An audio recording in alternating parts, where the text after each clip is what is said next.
तो फाइनली दोस्तों अक्टूबर मंथ की ईवी सेल रिपोर्ट निकल कर आ गई है, जिसमें कि इस बार कुछ कुछ ऐसी कंपनी है जो कि टॉप 10 की लिस्ट से बाहर हो गई हैं, जो कि कभी फोर्थ फिफ्थ नंबर पर हुआ करती थी।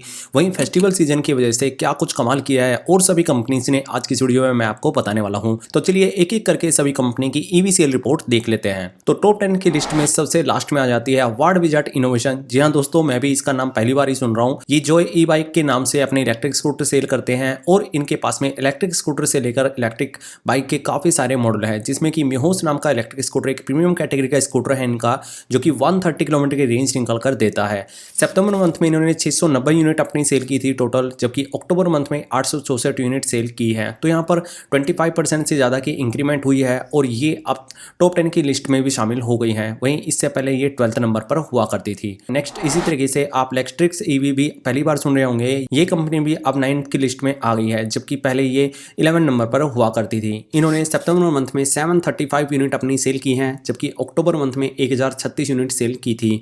तो टोटल यहाँ पर 40% से ज़्यादा का इंक्रीमेंट यहाँ पर हुआ है। वहीं बिगोस ऑटो 7 पोजीशन से अब 8 पोजीशन पर आ गई है, जहाँ पर सितंबर मंथ में 936 यूनिट अपनी सेल की हैं और अक्टूबर मंथ में 1147 यूनिट सेल की है। हालांकि तब भी इन्होंने 22% से ज़्यादा की इंक्रीमेंट कर ली है सेल के मामले में। नेक्स्ट इसी तरीके से ओकिनावा भी 6 नंबर से 7 नंबर पर आ गई है, जहाँ पर सितंबर मंथ में इन्होंने 1790 यूनिट सेल की थी और अक्टूबर मंथ में 1430 यूनिट सेल की हैं। तो यहाँ पर ओकिनावा कंपनी की सेल में -20% की गिरावट हुई है। तो मुझे नहीं लगता कि ये नेक्स्ट मंथ यहाँ पर टॉप 10 की लिस्ट में भी बनी रहेगी। 6 नंबर पर यहाँ पर आ गई है हीरो मोटरकॉर्प। जी हाँ दोस्तों, हीरो इलेक्ट्रिक नहीं, हीरो मोटरकॉर्प की मैं बात कर रहा हूँ, जो कि वीदा V1 इलेक्ट्रिक स्कूटर अपना सेल करती है। सितंबर मंथ में ये कंपनी 14 नंबर पर थी, जहाँ पर डायरेक्ट ही इन्होंने छलांग मारकर 6 नंबर की पोजीशन हासिल कर ली है।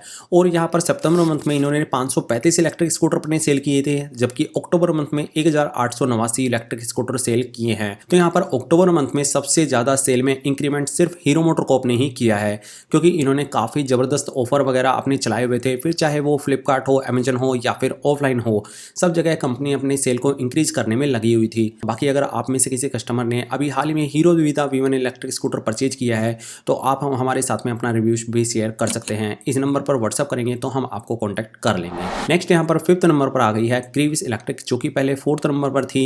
सितंबर मंथ में इन्होंने 3612 इलेक्ट्रिक स्कूटर सेल किए हैं, जबकि अक्टूबर मंथ में 4050।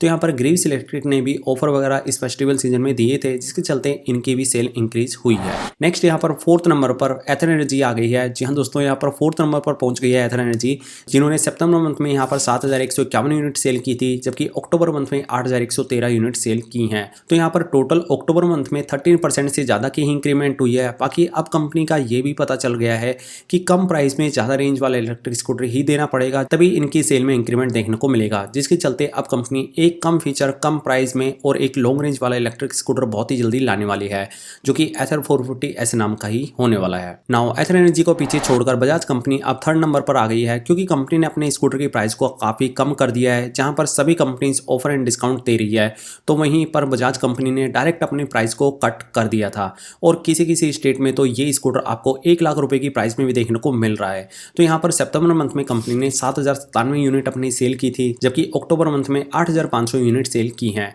बाकी अगर कंपनी इसी तरीके से प्राइस को मेंटेन रखेगी, तो मुझे लगता है कि नेक्स्ट मंथ ये सेम पोजीशन पर बनी रह सकती है। नाउ नेक्स्ट 2nd नंबर पर एज यूजुअल टीवीएस मोटर बनी हुई है, जिन्होंने सितंबर मंथ में 15,584 यूनिट अपनी सेल की है, जबकि अक्टूबर मंथ में 15,729 यूनिट सेल की थी। तो यहाँ पर टीवीएस कंपनी की सेल में इतना कुछ खास इंक्रीमेंट तो नहीं हुआ, क्योंकि इनकी स्कूटर की प्राइस थोड़ी मुझे ज़्यादा ही लगती है और फेस्टिवल सीजन में इनके जो डिस्काउंट थे ना, वो इतने कुछ खास नहीं थे जैसे कि अदर कंपनी दे रही थी। नाउ 1st नंबर पर अगेन ओला इलेक्ट्रिक कंपनी बनी हुई है, क्योंकि यहाँ पर ओला इलेक्ट्रिक ने फेस्टिवल सीजन में अपने स्कूटर की प्राइस को भी कट किया था, साथ ही साथ में डिस्काउंट एंड ऑफर भी चलाए थे और टेस्ट ड्राइव लेने पर भी आपको ओला S1 X Plus जीतने का मौका मिल रहा था। वहीं इनके फीचर और रेंज के अकॉर्डिंग इनकी प्राइस भी काफी अच्छी है, बस आफ्टर सेल सर्विस को छोड़कर। एनीवे कंपनी ने सितंबर मंथ में 18,691 यूनिट सेल की थी, जबकि अक्टूबर मंथ में 22,565 यूनिट सेल की हैं। तो ये वो डाटा है जो कि वाहन पोर्टल पर रजिस्टर हुआ है, जिसमें कि 20% से ज्यादा का इंक्रीमेंट देखने को मिला है, जबकि ओला इलेक्ट्रिक के अकॉर्डिंग 30% से ज्यादा की सेल इन्होंने की है, क्योंकि काफी सारे स्कूटर डिलीवर तो हो जाते हैं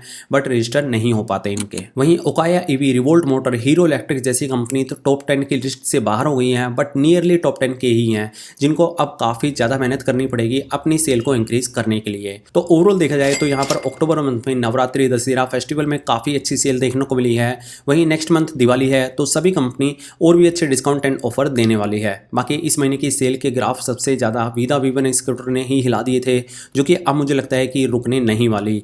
वहीं लास्ट मंथ आपने कौन सी कंपनी का इलेक्ट्रिक स्कूटर परचेज किया है या फिर कौन सी कंपनी का स्कूटर लेने की सोच रहे हैं, कमेंट बॉक्स में जरूर से बताना। बाकी दोस्तों वीडियो अच्छी लगी हो तो यार प्लीज़ वीडियो को लाइक कर देना। मैं मिलता हूं आपसे और ऐसी नई वीडियो में, तब तक के लिए stay safe and safe ride.